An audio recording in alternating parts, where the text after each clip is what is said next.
Try the best coffee you'll ever have. You deserve it. Drink better coffee. The AnthonyRogersShow.com store. Try the new s'mores flavor.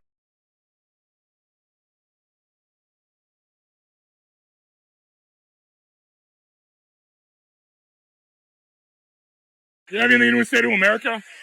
I don't know. Fuck the government, I guess.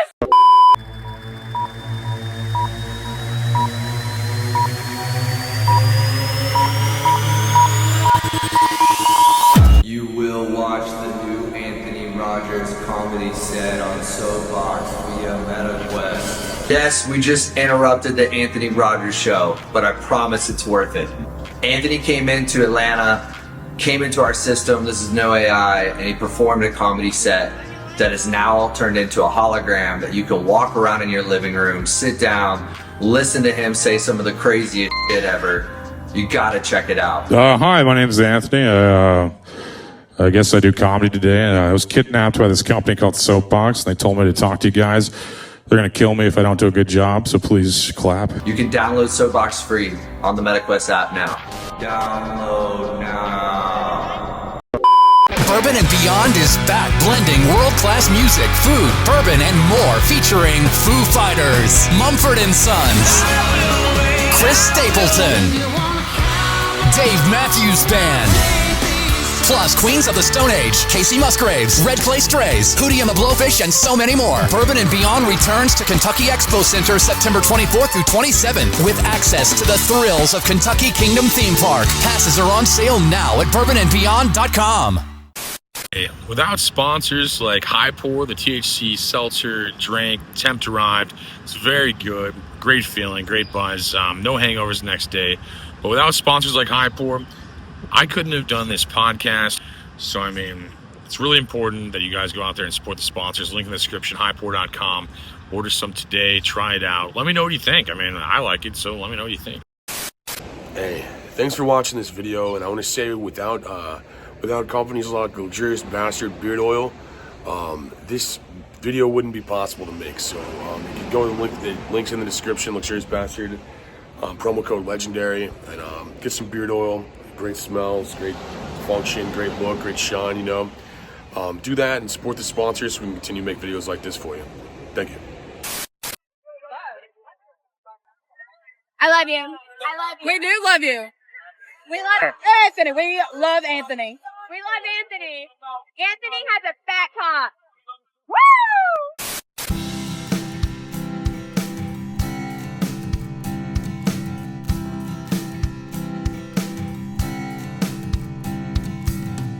This is the best show in the universe. The Anthony Rogers Show. Recorded live in downtown St. Louis. Do you even know where that is, you fucking idiot? Everyone else's show is most likely ran by someone that has a picture with Jeffrey Epstein and Ghislaine Maxwell. Remember when we found out that all the famous people, royals, politicians, etc. are just satanic pedophiles? Then we just did nothing about it and moved on with life. I think it was some Israeli blackmail scheme. Anyway, like I was saying, here's the Anthony Rogers Show. The best show in the universe.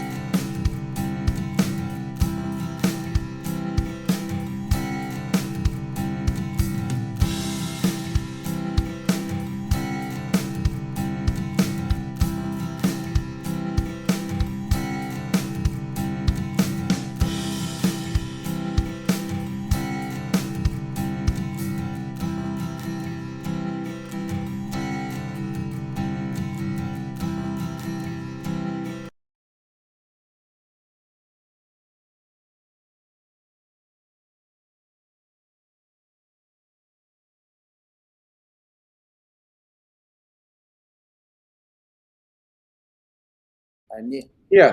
So how you doing? It was my phone was like battery empty, and you can imagine the craziness of my days right now. Sitting in Europe, and in the morning I start doing interviews in German language in England, and then it goes into the night. Right. I will be soon today live at Newsmax at 9 o'clock. And I have 2 calls before. So that's the reason I jump in, because, I mean, we are good friends. You were in my Rampage movie. We're in contact forever. So Ask me whatever you want for like Let's start with that. Let's start with that, Uwe. Like, and when you have the #1 movie in the world, you're allowed to be late, Uwe. So let's start with that. What the fuck is that like right now, brother? Because like I did not realize that when I hit you up. I was just like, I'm gonna check out Uwe's new movie. Watch this out. And when I went to go watch it, it was #1 on fucking Amazon. So what's that like, brother? Like, just like what the fuck is that like? No, I mean, on one hand, it's of course where you're always working towards, right, to have a real hit movie. Yeah. On the other hand, of course, it's kind of disappointing that it was not bigger in the movie theaters, right? So I think it did major numbers, and now it's all online. I mean, we're on Google Play #1, Amazon and Apple #1. That's good. We will see how much money that actually means when I get the accountings. It takes a while before you actually know what comes in. And the other thing, what is not so good, of course, is that the rest of the world still didn't play it, and it's banned in Germany. We're waiting for the rating in England, and then it will get rolled out everywhere, but basically not really theatrical, right? So in India, it will maybe become theatrical. They made an offer today. So it's this kind of like still independent movie, but it took off to craziness. We were beating Michael Jackson's movie on Amazon today, and Project Hail Mary and everything. It's crazy. And I bet if we would get out theatrically, we would destroy Supergirl. We would destroy that movie. I think so too. And Toy Story 5, I think, is doing well in the theaters. But no, #1 on streaming is fucking insane. And like, congratulations, by the way. Like, that's fucking congratulations. Like, you're on 3 #1s too. I didn't realize that. That's amazing. And yeah. Dude, I like the new movie too, man. By the way, let's talk about that. So like that. And how do you say the second word? I'm retarded. Citizen Vigilante. I'm like, Vigilante. Is that like, how the fuck do you say that? Am I retarded? Vigilante. Great fucking movie, by the way, bro. And I saw you in the end. You had a cameo in the end. I saw that. In the TV studio. I played the director in this TV studio, basically, so yeah. But I get a lot of flack too, right? I mean, especially in Europe, 90% of the media is completely woke left and think I'm a racist Nazi now, and even if you just, and I stay calm and say, look, guys, I just point out the facts. I mean, that's the thing, right? You cannot ignore like 65,000 knife stabbings or 45,000 gang rapes in the last few years. I mean, the numbers are crazy, catastrophic. I mean, if countries don't react to this stuff, they're out of their mind. So, but that's where we are right now. And I think in the US too, go to New York City or something, I think the people completely lost their minds. It's like the logical thinking went completely down the drain the last 4 years. And Europe's more mad at you than that it's happening. Like right now. Yes, that's the thing. It's like, how could you do this movie like showing crimes of migrants? Because we do everything every day to hide it. To say, oh, there was a stabbing, but we don't say from who. Stuff like this. And that's this kind of two-faced bullshit. And that's the reason I did that very direct movie, the Furious movie. It's not like, like philosophically hiding around stuff. It just says it how it is. And they cannot handle it. They flip completely out because normally the maximum you get through is this kind of, you are in between, and to make more like a radical movie, putting it in front of everybody, people cannot handle it. And then they cry for a ban, like that should be not allowed. They do that all the time now on everything. They want to shadow ban you on social media. They want to even cancel you and stuff like this. It's like ongoing. And I think it's great that Armie Hammer, like a kind of a canceled actor, played the lead, and to show like, look, we basically make two statements at once. No, it's true. And like, it's kind of weird that they have more regulation on your film than gang rapes and violence. Like, it's like, that's crazy to me. Like you were like you being banned is crazier than like the violence and stuff being dealt with. That's like, to me, that's crazy.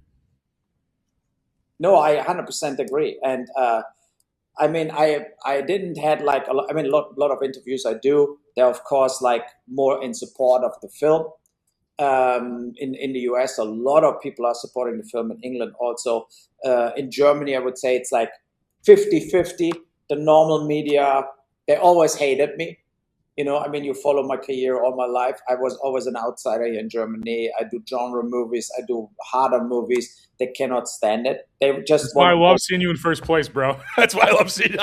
That's why when I saw that, I got hyped up for you. I'm like so excited for you, man. Like when I saw that, I'm like, dude, as the #1 film. And sorry to cut you off. I was saying, just to add on that, like, it was like I was so hyped when I saw that. I'm like, this fucking dude is #1 right now. After all those people were crying about, oh, these fucking best, dude. And then like I showed her, her you boxing your critics like 20 years ago, man. and like the passion of that, dude, of being like. You made fun of they made fun of your movies. So you put up videos they made, and you're just like, it looks like a kid shot this in a bathroom, and then you beat the fuck out.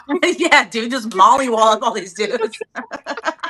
Like, that was Jeff Snyder. He's still writing, I think. He has his own blog and stuff, and he's thrown up after the boxing matches on the road.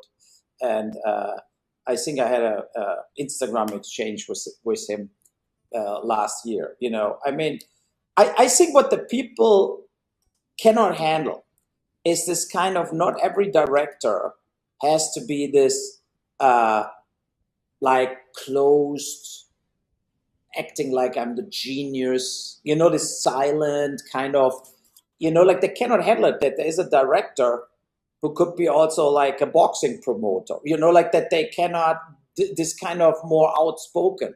And because it's so untypical.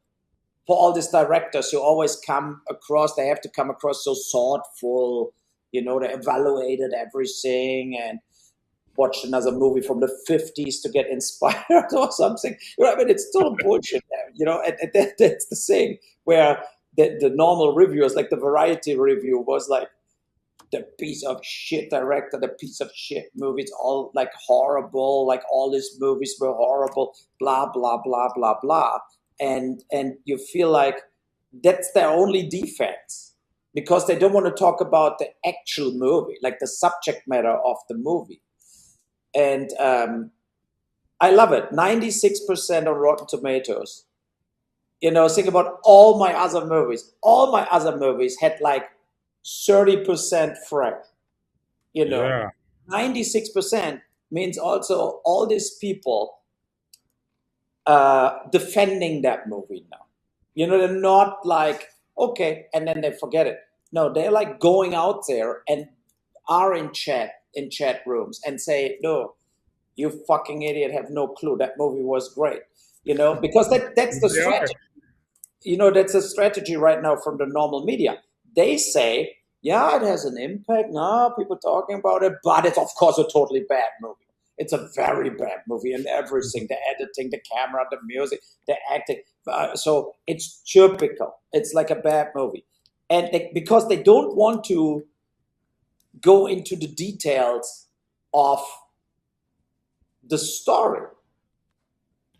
It reminded me a lot of Rampage and Assault on Wall Street too, because I'm a big fan of those movies also. It was very similar, just with different subject lining bases. I think Assault on Wall Street, you're against like the rich and stuff, and then like society and Rampage, and then I think like the migrant problem you address. And I like that it was shot in Europe. I like that because a lot of your movies like they seem like they're not. I mean, this one was blatantly shot in Europe, and it was like, and I like that aspect as an American too. I thought it was really good, and I mean, all the problems that you're talking about, like I obviously don't condone violence on anybody ever, but I'm saying like the philosophy behind the film, I almost agree with. Those are fucking like society's a joke right now, and there's no like father figure or hero or leader to basically just be like, what the fuck is going on? What are you doing? Like, you know what I mean? Like, and that's almost how I feel at 40 though. I'm like walking around St. Louis, I see a guy like eat out of the trash, and it's like, are you fucking kidding me? I mean, this is how I feel like all the time. I'm just like, what is going? I mean, that's kind of almost how I feel. I mean, in society too, but I think the violence part just makes it entertainment. You know, I think that's the. Like, I think like it makes it awesome. I like shooting films.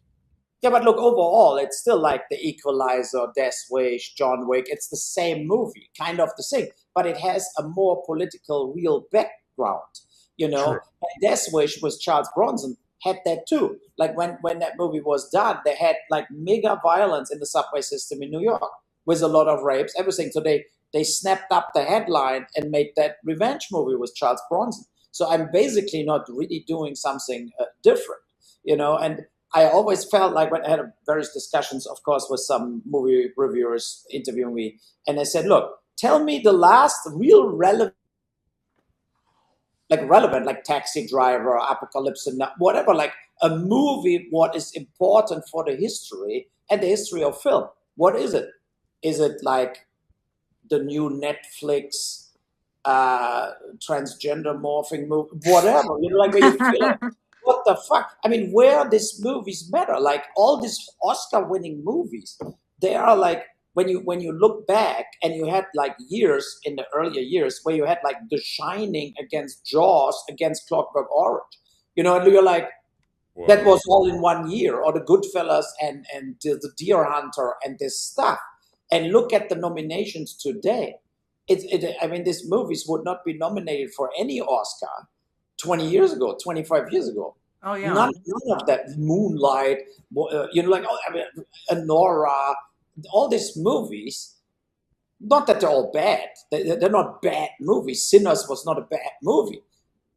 But think about it, like, would that vampire movie like Sinners would got an Oscar nomination 30 years ago against like Goodfellas or Raging Bull or Oliver Stone's JFK, Dances with Wolves. I mean, that were real movies. And today you feel like these movies were only nominated because they're putting so much money behind advertising campaign. But the audience knows that they're not in any form important. Mm-hmm. Yeah, it's almost a joke at this point, to be honest with you. Some of the stuff that they're putting out. And I feel like now people, now more than ever, are kind of catching on to it. That they're just ticking the boxes. Okay, do we have a black person in there? Okay, we got a non-binary in there, right? Okay, good. And it just, no one, I don't know. And we saw that with like these fucking Disney adaptations. Like, I feel like people are intentionally not watching them because they're assuming it's going to be like that. 100%. It's like the diversity writers and stuff. I tried to put I think my movie Run, what is I think on Amazon Prime now, whatever, with Amanda Plummer and James Russo. I tried to put that into Sundance. But when I started filling out the questionnaire, I gave up because I know they will never take the movie because I'm white. Mm-hmm. I'm heterosexual. Like you have to fill that out. If you want to go to Sundance, you have to give like personal details out. And then you have to also fill out whatever did indigenous people were putting the camera or editing the movie and so on. So I saw when I start filling it out, like I don't fulfill any criteria, I will get 0 points. And normally if you file a movie for a festival, the only thing what should matter is the result, the movie.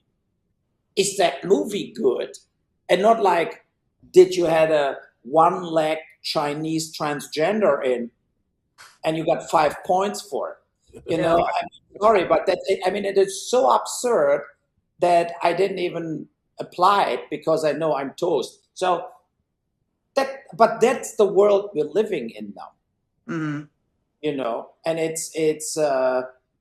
it's really insane, and it has to stop. And I think that in a way that a movie without advertising budget went to #1 in Apple, Google Play, and Amazon is because the people think exactly how we three here right now think, and they were like fucked up. Like, what the fuck is going on here? All these movies, I give a shit. All these TV series, always the same. Yeah, they have great actors, great production design. Like they all look good, but they're kind of empty shells. They have nothing to say. It's just like a fake importance based on the size of all that movies. Mm-hmm. And today, I just have to, I have only a few more minutes, but today was a Newsweek, was a full-page article. Citizen Vigilante against Supergirl. And the guy wrote basically, both movies are exactly the same. What is kind of very funny, actually. And it was like this kind of, I can send you the link also later, or you find it. I got it right now. I'm pulling it up. So, and No, that was also a Newsweek, but it's a second article. Citizen Vigilante and Supergirl. It's a second article. You were in twice. You're in. Hang on. All right, hold on. Sorry. Yeah. That's hilarious. And I think what they overlooked is because they said like Supergirl is also kind of a vigilante and blah blah blah, but is super politically correct and Citizen Vigilante, my movie is very violent, etc. But you feel like they there is that here, right? Polar opposites for American blah and so on. But she comes to the conclusion that basically both kind of bad movies for the political landscape, whatever. But I think what she completely, and then you will see it's super long, the article. And this is important though, right here. I'd say the power of social media for sure. Yes, I think that's yeah. That's the point. It's like what she never writes is Supergirl had $200 million budget and $100 million in marketing. And we had a few $1 million making the movie and $0 in marketing. That's the reason I said it's like the audience makes that big. You know, the audience decided we give a shit about Supergirl. Because Supergirl was done like, it's like Superman. It's like every week you have this kind of movies, right? And people are 20 years, bro. Here. For fucking 20 years, it's been the only movie. But you should go through, you should talk about it. I have to jump out because I have another call. So what should I do? But we do. Weeks, congrats and God bless, man. I appreciate you a lot, man. Weeks I have way more time and we just can talk more. Yeah. God bless and congrats on your success, man. Congrats on the #1 film, man. It's amazing. Bye. Bye-bye.